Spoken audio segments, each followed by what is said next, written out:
A very good morning to all the students of class 11th and welcome back to the online classes here. As you know, students, we were doing the 6th chapter of our book Indian Constitution at Work, and the name of the 6th chapter is Judiciary. So in the last video we had started this chapter in which I gave you some of the important concepts related to the judiciary. As I explained you all the three organs and important organs of the government, and individually we have already completed our organs, that is executive and legislature, and judiciary is the third important organ of our government about which we were discussing. So I told you the meaning and functions of judiciary. Then we had discussed why do we need independent judiciary in a democratic country like India, okay, where is so much of diversity in terms of language, religion, culture, etc. Okay, then we saw what are the important conditions of independence of judiciary. Okay, so what all things are included within a judiciary to keep it independent or from the control and pressure of the other organs or outside powers or from the influence of the political system or political process of India. So we had discussed this. Then we saw how can the, if we had already discussed about what were the important things to maintain the independence of judiciary, then we discussed how can the independence of judiciary be provided and protected. Okay, we are providing them the independence. Okay, they have the various rights to work without fear and without influence of any outside power, but again there were certain things to protect them, to give them protection. So we had discussed all the things through which the judiciary has is given protection by the constitution so that it can function independently without any pressure on it. So today, after that topic, now today we are going to start a new topic, that is appointment of judges, because if you are talking about the judiciary, it means it is a system of courts. Okay, that is, we can say, is also the protector of the constitution as well as protector of the individual fundamental rights of the citizen of our country. Okay, so it is very important here to understand the appointment of judges, who are the people who are appointed, how they are appointed, and at various levels, talking about the Supreme Court, High Court, or district courts, or subordinate courts here. So it would be very important to first of all study and see the various characteristics and elements belonging to appointment of judges, because judges plays a very important role and they are the most supreme element of a part of judiciary. So here, understanding the appointment of judges, and this is the part second of lesson 6th. Okay, so and this chapter is judiciary. Okay, so appointment of judges. The appointment of judges has never been free from the political controversies. So why they are saying, as we know, that appointment of judges have never been free from the political controversies, because this appointment of judges is also a part of a political process in our democratic country like India. So since it is a political process, so of course there will be various political controversies regarding the appointment of judges. Whenever there is appointment of judges, many political parties, maybe legislature, executive, they are somehow they are involved, and there is a political controversies regarding it. It is a part of political process. It makes a difference who serves the Supreme Court and High Court, because in country it makes a great difference that who will be the people or who will be the judges who will be appointed as the Supreme Court judge or the Chief Justice of India or judge of the High Court, or so it makes a difference in the functioning of our country. So there is always a political controversies during the political appointment of judges. Okay. The political philosophy of the judges, their views about active and assertive judiciary. So it is very important that what is the political philosophy mindset of the judges, whoever the judges have been appointed, through what procedure they have been appointed. So it is very important for us that what is the political philosophy of the judge and what is their or his views on the active and assertive judiciary of India.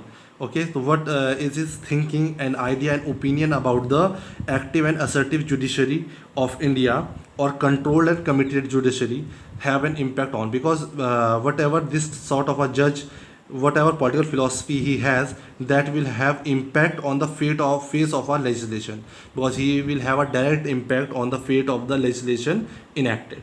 So it is important for him. So these important elements are Council of Ministers, Governors, Chief Ministers, Chief Justice of India. Council of Ministers at the union level, at the central level, we can say the government, governors of each state, chief ministers of every state, and Chief Justice of India.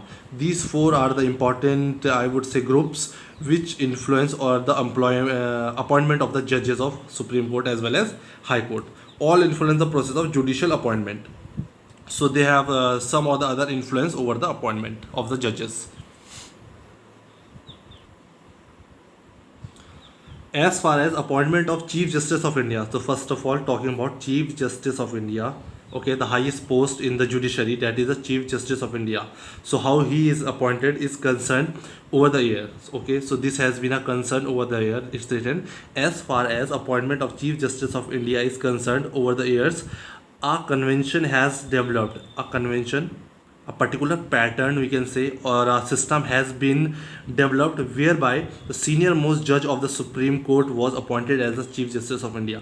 After the we can say retirement or removal of the Chief Justice of India, the other Chief Justice of India is automatically the one person who is the most senior most judge of the Supreme Court. So this was one of the convention or the system which has been going on from the past few years. But what happened? This convention was however broken, but this system was broken two times till date. One in 1973, where what happened? A.N. Rai was appointed as Chief Justice of India. Instead of, there would have been the appointment of the judges who were senior to him. The most senior judge of the Supreme Court would have become the Chief Justice of India, but instead of him, A.N. Rai was appointed as the Chief Justice of India. That's why it's written here, he broke the convention that has been followed for the very last many years. So he is superseding three senior judges. So above him in hierarchy there were more three senior judges to him, but instead of these, in out of the three, A.N. Roy was appointed as the Chief Justice of India. So we saw that this convention was however broken twice, once in 1973 and then in 1975, where again Justice M.H. Beg was appointed, superseding Justice H.R. Khanna. So here in 1977, he was supposed to be the Chief Justice of India, as he was the most senior judge in the Supreme Court. But in place of H.N. Khanna, M.H. Beg was appointed as the Chief Justice of India. So this time, that's why we are calling here, this convention was broken twice, because as it was going on that after one Chief Justice of India is retired, the other Chief Justice of India was automatically the person who was the most senior judge in the Supreme Court. But this convention was broken twice, in 1973 and in 1975. The other judges of the Supreme Court and the High Court are appointed by the President. So except the Chief Justice of India, the other judges, important judges of Supreme Court and High Court, they all are appointed by the President of India, but not alone by his own decisions, but after consulting the Chief Justice of India. Once the Chief Justice of India has been elected, with his consultation, President will elect or appoint various judges of Supreme Court and High Court. This is this in effect meant that the final decision in matters of appointment rested with the Council of Ministers. So it's written, so you have to understand this. This in effect means that the final decision in the matters of appointment, so the final appointments of judges of Supreme Court and High Court rested with the Council of Ministers. You must be thinking why it's written Council of Ministers, as appointments are done by the President. But in the chapter we have already done in the previous chapters that all the decision making which are decision given by the President are done on the advice of the Council of Ministers. Whatever advice Council of Ministers gives to the President, he acts and he functions accordingly. So whatever the Council of Ministers will give decisions and advice to President, accordingly he will appoint those judges in the Supreme Court or High Court. Okay. What then was the status of consultation of the Chief Justice? So we read here that President with the consultation or with the Chief Justice of India appoints judges. But what is the role of Council of Ministers here when President is appointing only the judges who have been advised by the this Council of Ministers? So that is why a question has been put to you. What then was the status of the consultation with the Chief Justice? So it's a question. So we'll try and understand in this particular paragraph. So there has been controversies, debates and discussion regarding this question, that why there is a consultation with the president and between Chief Justice of India when all the final decisions are to be taken by the president, then why he has to be consulted. This matter came up before the Supreme Court again and again between 1982 to 1998. So this question arose again and again in 1982 to 1998, and the question was, what is the meaning and relevance of the word here consultation?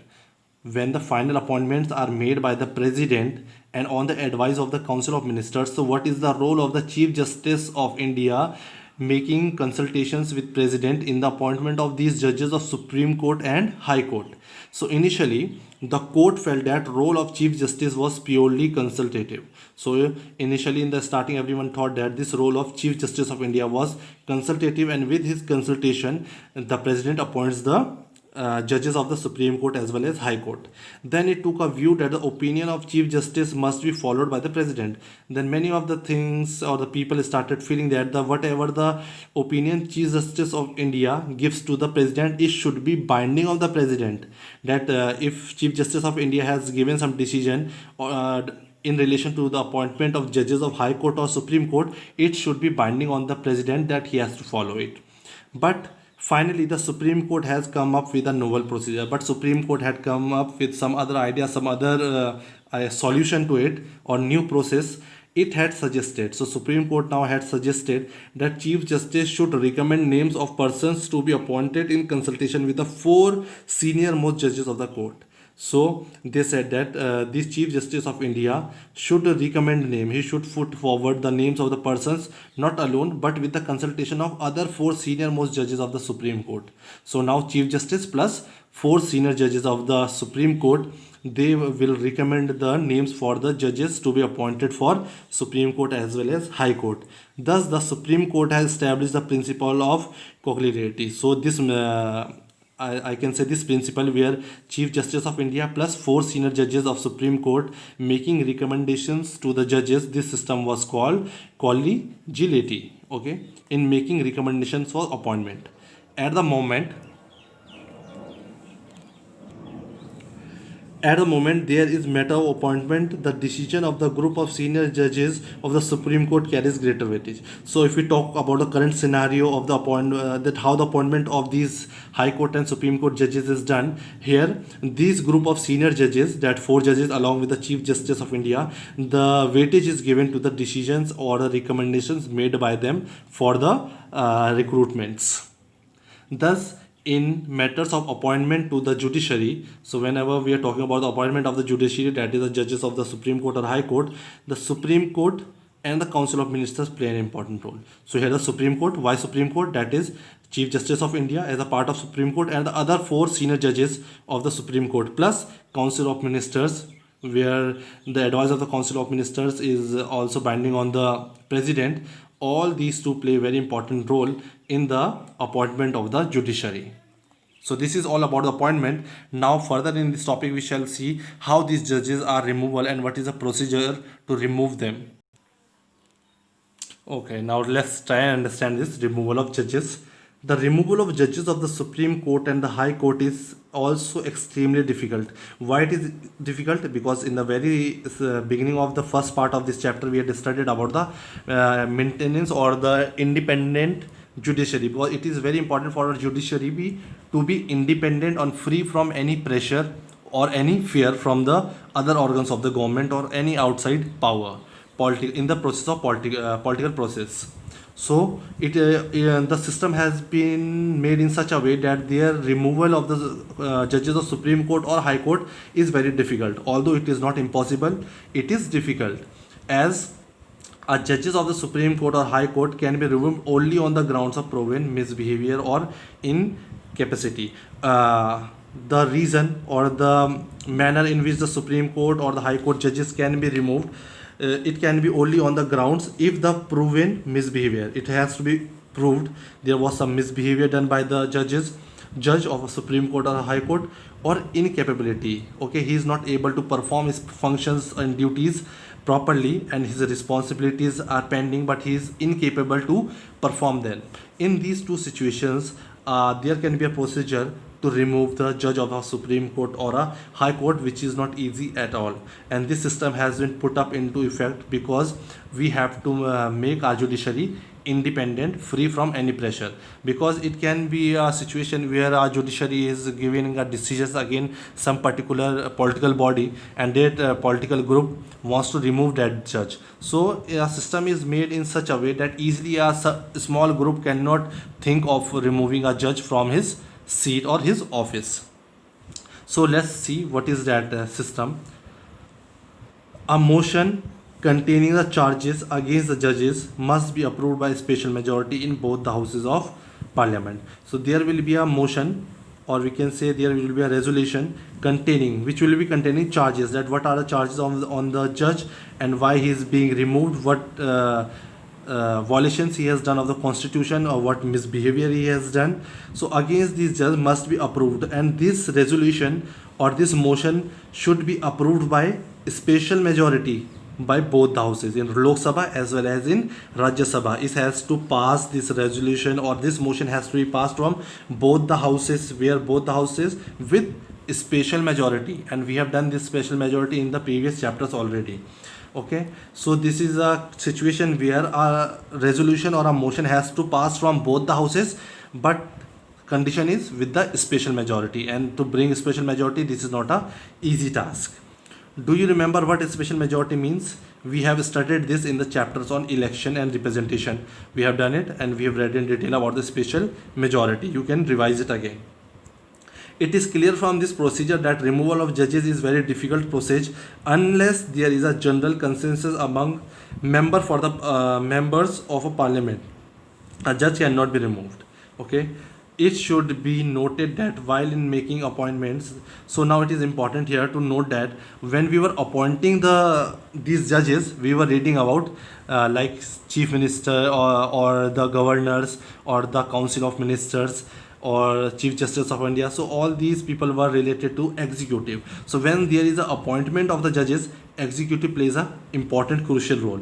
But when we are talking about the removal of the judges, so we are talking about the legislature. That is, if we have to remove a judge, we have to pass the motion or the resolution from Lok Sabha as well as Rajya Sabha by the 2/3 majority, having the special majority in both the houses. So this means that we have tried to maintain and give power and importance of judiciary to make it independent. Why? It's written here. This has ensured both balance of power and independence of judiciary. Since I told you the appointments are done with the help of executive, it means executive plays an important role in the appointment of judges. But when we were talking about the removal of the judges, here legislature came into play, and resolution or the motion has to be passed against the judge from both the houses with a special majority. In this way, what we are doing, we are trying to balance, showing the balance, both balance of power as well as independence of the judiciary. So far, only one case of removal of judge of the Supreme Court came for consideration before the parliament. Till date, only one case has come to the parliament for removal of any judge. But what happened in this case, though motion got 2/3 majority, in this case both the houses got 2/3 majority in removing the judge, but it did not have the support of the majority of total strength of the house, and therefore the judge was not removed. Along with 2/3 majority of per house, we also need to have majority of the total strength of the house. Although we got 2/3 majority, but we did not get majority of total strength of the house. This means this resolution did not pass and the judge was not removed. So in this way, we are trying to balance the power as well as we are making and providing independence to our judiciary. So this is a system, as that is why I told you it is not easy to remove a judge. This is a procedure. If genuinely there is a problem for which a judge is having, judge has been doing misbehavior or incapacity or going against the norms and provisions of the constitution, then maybe he shall be removed if both the houses pass the resolution with 2/3 majority plus majority of the total strength of house. In this case only he can be removed from his office. Now, since we have finished this topic of appointment of judges or removal of judges, once again I want to share with you what do you understand by special majority. Since in removing the judges of Supreme Court or High Court, we need a special majority in both the houses. Okay. So here we am taking an example for you, or I'm trying to describe. Like we have two houses, Lok Sabha and Rajya Sabha. To remove a judge, we have to pass this motion or resolution to remove a judge from both the houses with two-third majority. Okay. So what is the condition? Suppose if we are talking about a Lok Sabha, there is a resolution or a motion to remove a particular judge from the Supreme Court. So as we know, there are 543 members in the Lok Sabha. There are total 540 seats plus 2 members are nominated by the president, and these 2 members are Anglo-Indians. So basically we'll talk only about 543 seats. Okay. So what if we want to remove any judge and the resolution comes to parliament in this house, lower house, that is the Lok Sabha. So what will be the condition? That we will have to pass that motion or that resolution to remove the judge by the 2/3 of the members present and voting. So what does this mean? 2/3 of members present and voting. Okay, if you have to suppose, and these are the two conditions there. 2/3 of the members present and voting plus should, and this number 2/3 number should be equal to majority of total membership. If I take the example, suppose there are 543 members in the Lok Sabha and only 500 and has come on a particular day.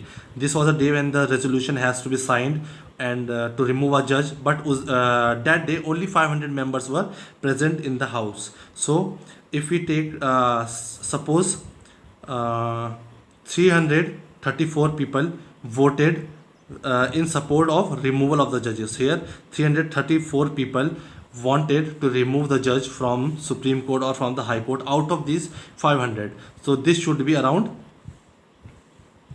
2/3 plus the situation should be majority of total membership. Whenever we use the word majority, it means 50%. Okay, so these 334, it should be 50% of total membership. If the total membership was 543, so what is the half of divided by 2? If we will divide it by 2, it will be 272. So if we are voting, 500 people are voting, if they are getting 334, so this 334 should be equal to or greater than the majority of total membership. And what is the majority of membership?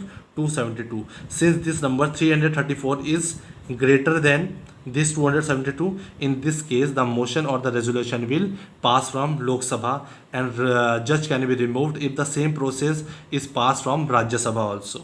So this is called a special majority. So I will be giving you certain important notes from this particular chapter and you will be able to understand it. Okay, thank you.